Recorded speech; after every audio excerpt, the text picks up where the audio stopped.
حدیث نمبر 809۔ ابو شریح ادوی رضی اللہ عنہ سے روایت ہے کہ انہوں نے عمرو بن سعید سے، جب وہ مکہ کی طرف عبداللہ بن زبیر سے قتال کے لیے لشکر روانہ کر رہے تھے، کہا: اے امیر، مجھے اجازت دیجیے کہ میں آپ سے ایک ایسی بات بیان کروں جسے رسول اللہ صلی اللہ علیہ وسلم نے فتح مکہ کے دوسرے دن فرمایا۔ میرے کانوں نے اسے سنا، میرے دل نے اسے یاد رکھا، اور میری آنکھوں نے آپ کو دیکھا جب آپ نے یہ حدیث بیان فرمائی۔ تو اللہ کی حمد و ثنا بیان کی، پھر فرمایا: مکہ میں جنگ و جدال کرنا اللہ نے حرام کیا ہے، لوگوں نے حرام نہیں کیا ہے، لہٰذا کسی شخص کے لیے جو اللہ اور یوم آخرت پر ایمان رکھتا ہو، یہ جائز نہیں کہ وہ اس میں خون بہائے یا اس کا کوئی درخت کاٹے۔ اگر کوئی اس میں رسول اللہ صلی اللہ علیہ وسلم کے قتال کو دلیل بنا کر قتال کا جواز نکالے تو اس سے کہو: اللہ نے اپنے رسول صلی اللہ علیہ وسلم کو اس کی اجازت دی تھی، تمہیں نہیں دی ہے، تو مجھے بھی کچھ دن کے لیے، کچھ وقت کے لیے آج اجازت تھی۔ آج اس کی حرمت ویسے ہی لوٹ آئی ہے جیسے کل تھی۔ جو لوگ موجود ہیں وہ یہ بات ان لوگوں کو پہنچا دیں جو موجود نہیں ہیں۔ ابو شریح سے پوچھا گیا: اس پر عمرو بن سعید نے آپ سے کیا کہا؟ کہا: اس نے مجھ سے کہا: ابو شریح، میں یہ بات آپ سے زیادہ اچھی طرح جانتا ہوں، حرم مکہ کسی نافرمان یعنی باغی کو پناہ نہیں دیتا، اور نہ کسی کا خون کر کے بھاگنے والوں کو، اور نہ چوری کر کے بھاگنے والوں کو۔ امام ترمذی کہتے ہیں ابو شریح رضی اللہ عنہ کی حدیث حسن صحیح ہے۔ ابو شریح خزائی کا نام خویلد بن عمرو ہے۔ اس باب میں ابو ہریرہ اور ابن عباس رضی اللہ عنہم سے بھی احادیث آئی ہیں۔ حدیث نمبر 810۔ عبداللہ بن مسعود رضی اللہ عنہ کہتے ہیں کہ رسول اللہ صلی اللہ علیہ وسلم نے فرمایا: حج اور عمرہ ایک کے بعد دوسرے کو ادا کرو، اس لیے کہ یہ دونوں فقر اور گناہوں کو اس طرح مٹا دیتے ہیں جیسے بھٹی لوہے، سونے اور چاندی کے میل کو مٹا دیتی ہے، اور حج مبرور کا بدلہ صرف جنت ہے۔ امام ترمذی کہتے ہیں ابن مسعود کی حدیث حسن ہے، اور ابن مسعود کی روایت سے غریب ہے۔ اس باب میں عمر، عامر بن ربیعہ، ابو ہریرہ، عبداللہ بن حبشی، ام سلامہ اور جابر رضی اللہ عنہم سے بھی احادیث آئی ہیں۔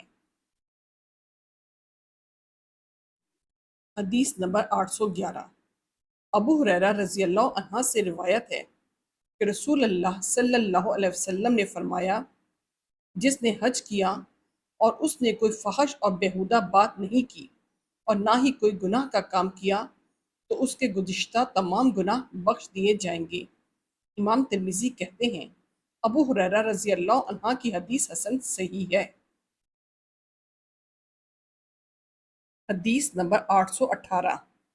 عبداللہ بن عمر رضی اللہ عنہما کہتے ہیں کہ بیدہ، جس کے بارے میں لوگ رسول اللہ صلی اللہ علیہ وسلم پر جھوٹ باندھتے ہیں کہ وہاں سے احرام باندھا، اللہ کی قسم، رسول اللہ صلی اللہ علیہ وسلم نے مسجد ذی الحلیفہ کے پاس درخت کے قریب تلبیہ پکارا۔ امام ترمذی کہتے ہیں یہ حدیث حسن صحیح ہے۔ حدیث نمبر 824۔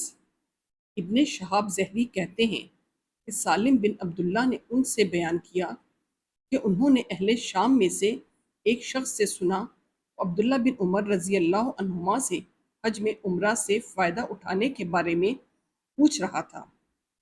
تو عبداللہ بن عمر رضی اللہ عنہما نے کہا یہ جائز ہے۔ اس پر شامی نے کہا آپ کے والد نے تو اس سے روکا ہے۔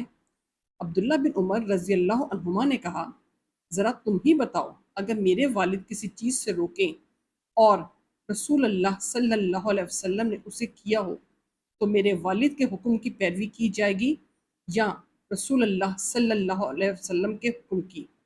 تو اس نے کہا رسول اللہ صلی اللہ علیہ وسلم کے حکم کی۔ تو انہوں نے کہا رسول اللہ صلی اللہ علیہ وسلم نے ایسا ہی کیا ہے۔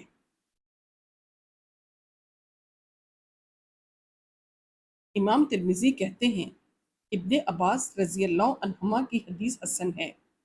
اس باب میں علی، عثمان، جابر، سعد، اسماء بنت ابی بکر اور ابن عمر رضی اللہ عنہم سے بھی احادیث آئی ہیں۔